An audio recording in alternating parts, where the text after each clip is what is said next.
Saudaraku yang terkasih dalam Tuhan, kita mendapat berita tentang penganiayaan yang begitu kejamnya. Pembunuhan yang terjadi pada satu keluarga. 4 orang dalam satu waktu dibantai semuanya. Di dalam kekristenan, hal yang sudah sering kita dengar, bagaimana penganiayaan terjadi, dan juga banyak dalam sejarah dicatat martir-martir yang menyerahkan diri bagi Tuhan. Apa yang mengusik pikiran kita ketika mendengar bahwa penganiayaan terjadi pada orang Kristen? Apa yang muncul dalam hati dan benak kita ketika berita yang begitu menyedihkan sampai di telinga kita? Apa yang muncul dalam pikiran kita? Nah, saudara yang terkasih dalam Tuhan, saya teringat Matius pasal 10 ayat 28. Saya bacakan untuk kita bersama-sama. Dan janganlah kamu takut kepada mereka yang dapat membunuh tubuh, tetapi yang tidak berkuasa membunuh jiwa. Takutlah terutama kepada Dia yang berkuasa membinasakan baik jiwa maupun tubuh di dalam neraka. Saudara yang terkasih dalam Tuhan, kalimat Yesus ini sebuah kalimat yang menghentakkan kesadaran kita yang selama ini begitu terfokus pada kehidupan jasmani. Siapa yang tidak takut yang namanya kematian? Apalagi kekhawatiran terhadap satu kehidupan yang dinamakan kriminalitas, musibah, bahaya yang tertimpa pada diri karena dibunuh.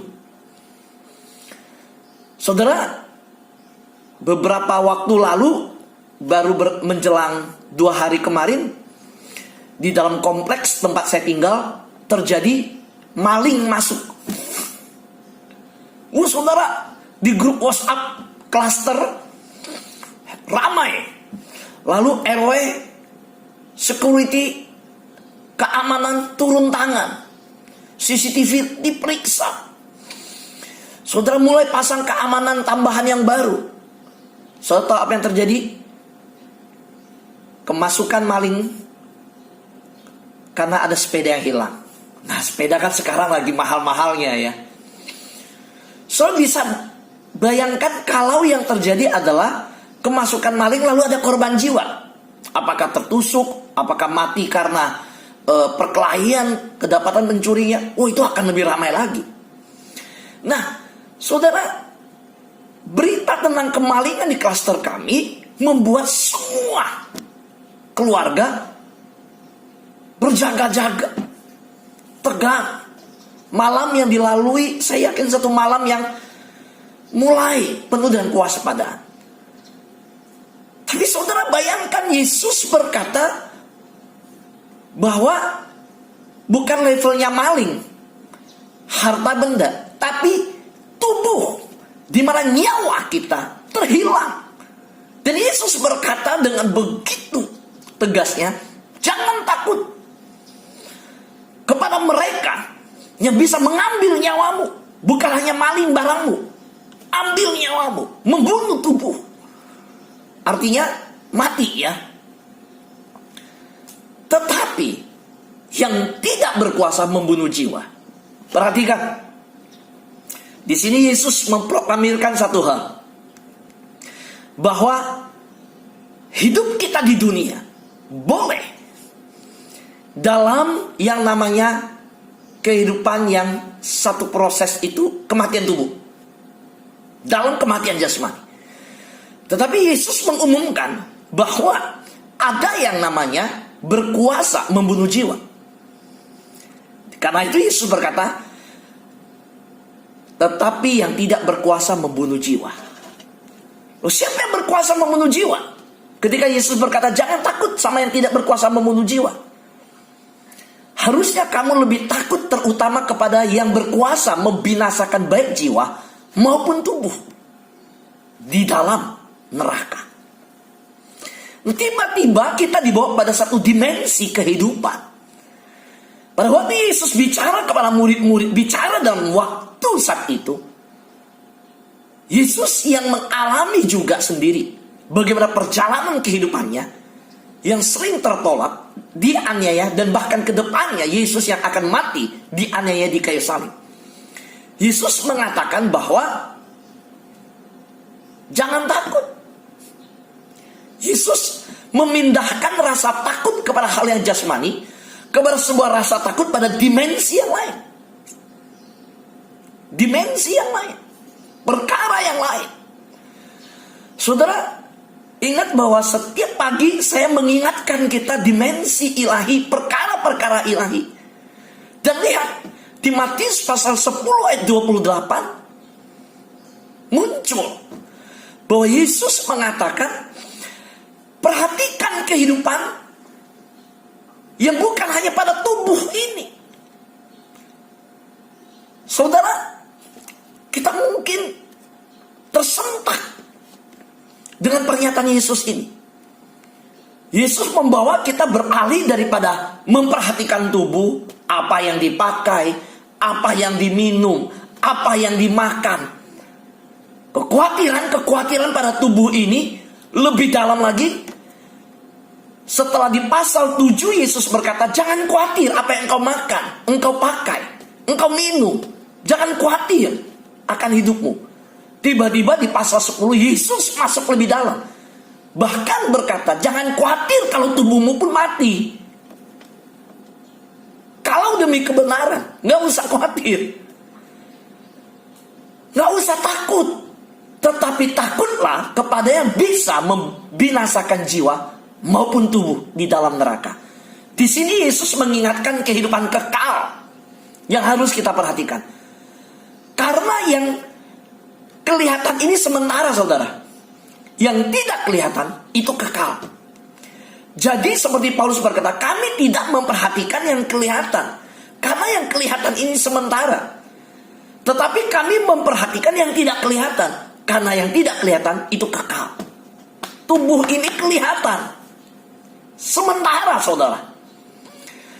Tapi Yesus berkata, takutlah kepada yang berkuasa membinasakan, bukan hanya tubuh, tetapi jiwa, dan bahkan sampai memasukkan ke neraka. Nah, saudara, tidak ada jalan lain. Kita hanya bisa kembali kepada kebenaran itu sendiri. Saudara, Matius pasal 5 ayat 10 sampai 12, saya mau bacakan untuk kita semua. Perhatikan baik-baik. Berbahagialah orang yang dianiaya oleh sebab kebenaran, karena merekalah yang empunya kerajaan sorga. Saudara lihat, di dalam khotbah di bukit, khotbah yang terkenal, khotbah yang pertama Yesus berkata, berbahagialah. Soalnya bukan berbahagia orang yang memiliki harta, mobil, harta benda yang sedemikian mungkin memuaskan keinginan daging. Tapi Yesus membawa satu dimensi yang baru. Justru daging ini tersakiti. Justru daging ini, tubuh ini menghadapi aniaya. Tapi di situ Yesus berkata, berbahagialah. Kenapa berbahagialah orang yang dianiaya? Soalnya perhatikan, oleh karena kebenaran. Yesus berkata bahwa akulah jalan, kebenaran, dan hidup. Di sini Yesus menampilkan bahwa kalau orang dianiaya oleh karena kebenaran, berbahagialah. Kenapa? Karena merekalah yang empunya kerajaan sorga. Ayat 11 berkata, berbahagialah kamu jika karena aku kamu dicelah dan dianiaya, dan kepadamu difitnahkan segala hal yang jahat. Saudara, ayat 12 berkata, bersukacitalah dan bergembiralah, karena upahmu besar di sorga. Sebab demikian juga telah dianiaya nabi-nabi yang sebelum kamu. Saudara, hari-hari ini, ayat-ayat ini biar mengingatkan kita terus. Karena perjalanan kita di dunia ini gak lepas dari yang namanya dianiaya karena kebenaran, dicela, difitnah, segala yang jahat. So Yesus membawa pengikutnya yang mendengarkan khotbahnya di bukit masuk satu dimensi, yaitu upah besar di sorga. Saudara, inilah yang harus diperhatikan dalam perjalanan kerohanian anak-anak Tuhan. Saudara, Yesus yang berkata dari berbahagialah ayat 12, Yesus mulai berkata bersukacita, bergembiralah terhadap perkara-perkara sakitnya tubuh ini, karena dianiaya, karena difitnah. Sakitnya hati ini karena dicela. Oleh karena kebenaran itu, Yesus membawa orang-orang yang mengalami pergumulan yang sedemikian masuk ke satu dimensi, melihat sesuatu yang namanya upahmu besar di surga. Nah, ini bukan bicara dunia, saudara. Maka perhatikan baik-baik. Rekan-rekan, saudara-saudara yang terkasih Tuhan yang mendengarkan pendalaman firman ini. Saya rindu kita terus dibina dalam firman Tuhan, bertumbuh saat dewasa rohani. Dan level kita bukan level bayi rohani.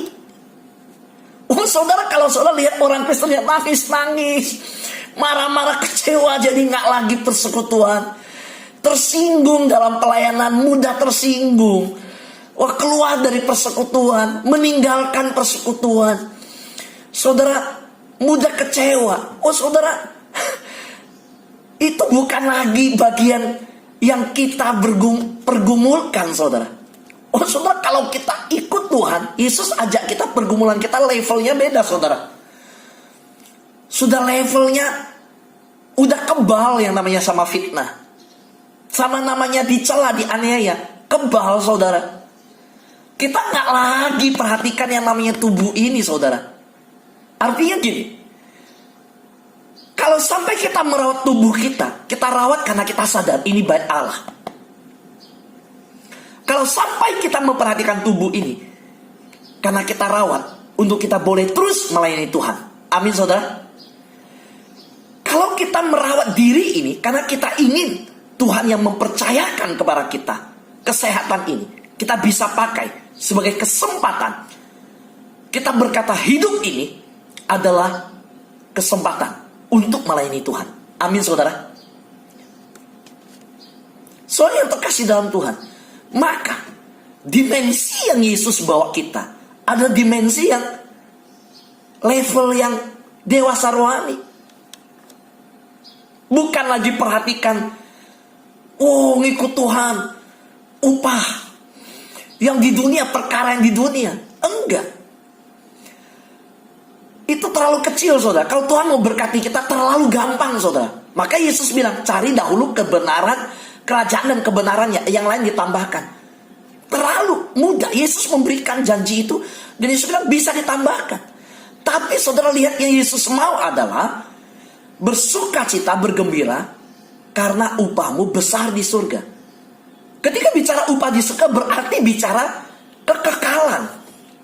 Nah saudara, yuk saya ingin berikan kita dengan ringkas, ya, di 1 menit terakhir ini, Kisah Rasul pasal 7 ayat 56. So perhatikan tentang upah di surga. So ada satu orang bernama Stefanus. Dikatakan lalu kata Yesus, katanya, saya bacakan ayatnya ya. Lalu katanya, sungguh aku melihat langit terbuka dan anak manusia berdiri di sebelah kanan Allah. So Kisah Rasul pasal 7 ayat 56 ini bicara tentang Stefanus yang memberitakan kebenaran, yang menyatakan kebenaran dengan berani di depan mahkamah agama. Saudara, ketika menyatakan demikian, orang marah, orang begitu kesal sama dia. Saudara, dia tidak takut, dia tidak peduli, yang penting dia nyatakan kebenaran. Dan apa yang terjadi? Bahkan dia berkata, sungguh aku melihat langit terbuka dan anak manusia berdiri sebelah kanan Allah. Saudara tahu siapa yang pernah melihat langit terbuka? Di Alkitab dicatat cuma satu, yaitu Yesus waktu dibaptis, langit terbuka, Roh Kudus turun dalam bentuk burung merpati. Cuma Yesus, saudara, pengalaman itu. Dan saudara tahu yang mengalami ini Stefanus. Pengalaman ketika dia masuk di dalam membela, mempertahankan kebenaran, bahkan sampai dianiaya. Saudara, ini membuktikan bahwa apa yang Yesus katakan, upahmu besar di surga, sebuah kebenaran yang yes, amin. Dalam semasa hidup Stefanus yang memberitakan Injil begitu luar biasa, dia secara jasmani sedang menginjak bumi ini pun, dia melihat langit terbuka, anak manusia berdiri sebelah kanan Allah. Setelah dia melihat upah besar yang sedemikian, dia melihat dimensi ilahi yang sedemikian, apa yang terjadi? Stefanus dilempar, saudara. Ayat 59-60 berkata demikian. Sedang mereka melempari Stefanus, ya, mereka melemparinya. Apa yang Stefanus lakukan setelah melihat langit terbuka? Waktu orang melempari dengan batu, dia bukan membalas mengutuk, dia bukan marah, dia bukan membalas dengan kemarahan.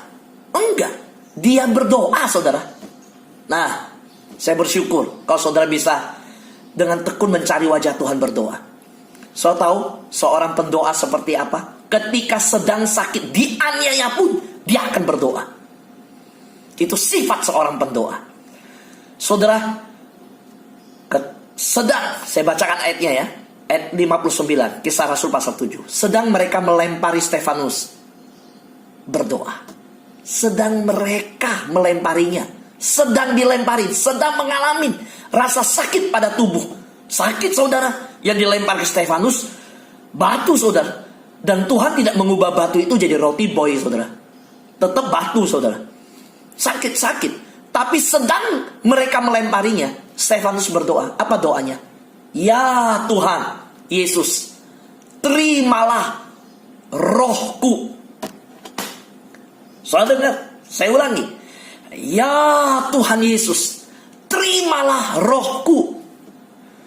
Saudara, pandangan kepada dimensi yang di sorga sudah terlihat. Aku melihat langit terbuka, anak manusia berdiri. Siapa? Anak manusia, Yesus. Maka doa Stefanus kepada anak manusia berdiri sebelah kanan Allah. Ya Tuhan Yesus, terimalah rohku. Sambil berlutut, ia berseru dengan suara nyaring. Tuhan, janganlah tanggungkan dosa ini kepada mereka. Dan dengan perkataan itu, ia meninggal. Saudara yang terkasih dalam Tuhan, Stefanus memberkati musuh-musuhnya.